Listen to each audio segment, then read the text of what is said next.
নমস্কাৰ আপোনালোক সকলোকে পুনৰবাৰ আপোন চৰ্চৰ অন্য এটা ভিডিঅ'লৈ স্বাগতম জনাইছোঁ। নিৰ্বাচন সমাগত 9 এপ্ৰিলত ইলেকশ্যন অনুষ্ঠিত কৰা হ'ব। তো 9 এপ্ৰিল তাৰিখৰ দিনাখন আপোনালোকে কিন্তু ভোট দিবলৈ যাব। আপোনালোকে বিজেপিক ছাপোৰ্ট কৰক বা কংগ্ৰেছক ছাপোৰ্ট কৰক বা আপোনাৰ সমষ্টিত ভাল পোৱা মানুহজনক প্ৰাৰ্থিত্ব নিদিয়কেই যিয়ে নহওক মুঠতে ভোট দিবলৈ যাব। কাৰণ আমাৰ এটা ভোটে গোটেই মানে গণতন্ত্ৰখনক যথেষ্ট সলনি কৰি দিব পাৰে। গতিকে আপোনালোকে যদি ভাল এখন ভাল চৰকাৰ বিচাৰে, এটা বেটাৰ ব্যৱস্থাপনা বিচাৰে, তেন্তে ভোট দিবলৈ কিন্তু যাব। কিন্তু তাৰ আগতে আপোনালোকে কিছুমান আপোনালোকে কিছু কথা মনত ৰাখিব লাগিব।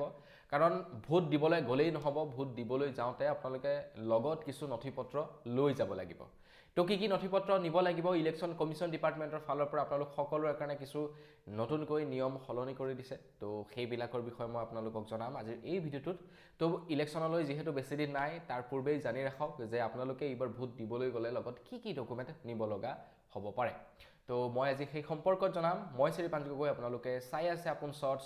আহক আৰম্ভ কৰোঁ আজিৰ ভিডিঅ'। আগাইছোঁ আজিৰ খবৰটোৰ ফালে।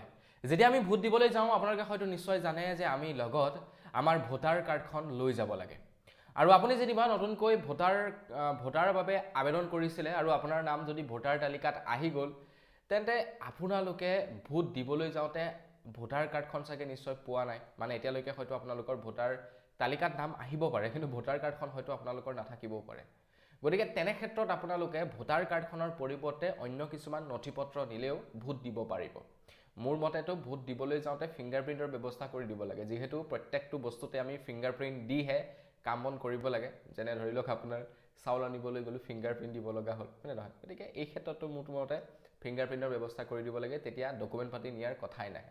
আৰু যি কি নহওক, আপোনালোকে এতিয়াৰে পৰা কিছু নথিপত্ৰ লৈ যাব লাগিব যদিহে আপোনালোকৰ ভোটাৰ কাৰ্ড নাথাকে। এতিয়া কি নথিপত্ৰ আপোনালোকে নিব লাগিব, যেনে হৈ গ'ল কি, আপোনালোকে আধাৰ কাৰ্ড নিব পাৰিব, জব কাৰ্ড নিব পাৰিব, ড্ৰাইভিং লাইচেন্স নিব পাৰিব। ফটোৰ সৈতে বেংক বা ডাকঘৰৰ পাছবুকো আপোনালোকে নিব পাৰিব যদিহে ভোটাৰ কাৰ্ড নাথাকে। ফটোৰ লগতে ভাৰতীয় পাছপোৰ্ট, পেঞ্চনৰ নথি এইবিলাকো নিব পাৰে। পেন কাৰ্ড যদি আছে, পেন কাৰ্ড নিব পাৰে। NPR চাৰ্টিফিকেট কাৰ্ড নিব পাৰে আপোনালোকে। আয়ুষ্মান ভাৰতৰ কাৰ্ড নিব পাৰে। স্বাস্থ্য বীমা স্মাৰ্ট কাৰ্ড আপোনালোকে নিব পাৰে। বা চৰকাৰ PHU বা পাব্লিক লিমিটেড কোম্পানীৰ পৰিচয় পত্ৰ আইডেণ্টিটি কাৰ্ড যদি থাকে, সেইবিলাকো নিব পাৰে। সংসদ বা বিধানসভা বা বিধান পৰিষদৰ সদস্যৰ যদি চৰকাৰী পৰিচয় পত্ৰ আছে, সেয়াও আপোনালোকে নিব পাৰে। লগতে ইউনিক ডিছেবিলিটি ID কাৰ্ড যদি আপোনালোকৰ আছে, সেই বস্তুও আপোনালোকে লৈ যাব পাৰে। আপোনালোকৰ যদি হাতত সেইদিনাখন ভোটাৰ কাৰ্ডখন নাথাকে, ভোটাৰ কাৰ্ডৰ পৰিৱৰ্তে এই ডকুমেণ্টসমূহ আপোনালোকে লৈ যাব পাৰে ভোট দিবলৈ যাওঁতে। আৰু এই ডকুমেণ্টকেইটা যদি আপোনালোকৰ নাথাকে, তেতিয়া কিন্তু আপোনালোকে ভোট দিব নোৱাৰিব। তো সেয়েহে মনত ৰাখিব যে আপোনালোকৰ ভোটাৰ কাৰ্ডৰ সৈতে এই ডকুমেণ্টৰ যিকোনো এটা ডকুমেণ্ট আপোনালোকে লগত লৈ যাব। পৰিচয় পত্ৰ হিচাপে। পৰিচয় পত্ৰৰ কাৰণে আপোনাৰ ধৰি লওক আপোনাক চিনি পাব ন, সঁচাকৈ এইজন ব্যক্তিয়ে সেইজন। নহ'লে আজিকালি কিমান 2 নম্বৰী হয়নে নহয়? কিমান জেগাত মানুহে 2 নম্বৰী কৰিবলৈ চায়। গতিকে ভোটটো যাতে অৰিজিনেল মানুহজনেই দিয়ে বা ভোটত যাতে 1 নম্বৰী হয়, তো তাৰ কাৰণে এই নিয়ম প্ৰযোজ্য কৰা হৈছে।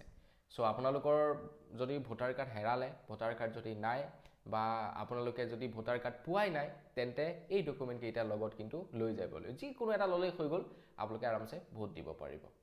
তো বন্ধুসকল, আপোনাৰ বাৰু ভোটাৰ তালিকাত নাম সন্নিৱিষ্ট হৈ আছেনে নাই কমেণ্ট ছেকশ্যনত জনাব। যদি আছে, লাইক এটা কৰি থৈ যাব। চেনেল যদি ছাবস্ক্ৰাইব কৰা নাই, ছাবস্ক্ৰাইবটো কৰি ল'ব। পুনৰ লগ পোৱাৰ আশা যদি বিদায় মাগিছোঁ। ধন্যবাদ। জয় অসম।